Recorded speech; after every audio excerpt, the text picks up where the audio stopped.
अगली जो भाग्यशाली राशि है वो है कन्या राशि। कन्या राशि के जातकों के लिए बहुत ही श्रेष्ठ संतान प्राप्ति के, पुत्र प्राप्ति के योग बन रहे। कन्या राशि के जातकों के लिए कोई संतान की तरफ से गुड न्यूज़ सुन सकते हैं।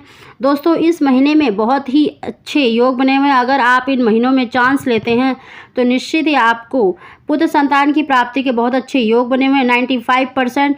और साथ ही दोस्तों आप अपने हस्बैंड की राशि अवश्य ही देखें और आप जन्म की और अपने प्रचलित नाम से दोनों से देख सकते हैं। निश्चित ही आपको मनवांछित संतान की प्राप्ति होगी। दोस्तों अगली जो राशि है वो है धनु राशि। धनु राशि के जातकों के लिए भी बहुत ही श्रेष्ठ पुत्र प्राप्ति के योग बन रहे हैं इन 3 महीनों में। और साथ ही दोस्तों कर्म और भाग्य दोनों का ही जरूरी है, तो आपको जो उपाय बताए जाते हैं उनको अवश्य करें, जिससे कि आपको कहीं पर भी अगर संतान प्राप्ति में रुकावट आ रही है, पुत्र की प्राप्ति में रुकावट आ रही है, तो निश्चित ही वो दूर हो सके। साथ ही धनु राशि के जो जातक हैं गुरुवार के दिन केले के पेड़ की पूजा अवश्य ही करें। गाय को आटे का पेड़ा, भीगी हुई चने की दाल और गुड़ डालकर अवश्य ही खिलाया करें, जिससे कि आपको मनवांछित संतान की प्राप्ति होगी। गुरु बृहस्पति की कृपा आपके ऊपर विशेष रूप से होगी। दोस्तों ये उपाय कर सकते हैं। अगली जो भाग्यशाली राशि है वो है मीन राशि।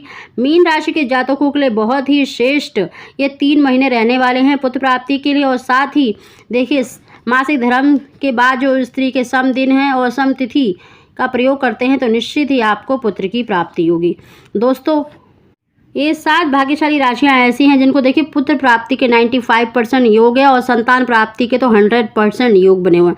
साथ ही दोस्तों देखिए पुत्र प्राप्ति के लिए आप अपने सम दिन और सम तिथि का प्रयोग अवश्य ही करें और हरिवंश पुराण का श्रवण अवश्य करना चाहिए, जिससे कि जो भी हमारे ग्रह दोष होते हैं या कुंडली के जितने भी दोष होते हैं वो दूर होते हैं। और जो उपाय बताए जाते हैं उसको आप अवश्य करें।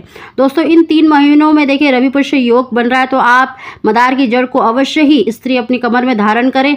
और साथ ही देखिए गर्भधारण से पहले आपको अपने हस्बैंड के लेफ्ट साइड सोना चाहिए और गर्भधारण के बाद आपको अपने हस्बैंड से मतलब राइट करवट में सोना चाहिए।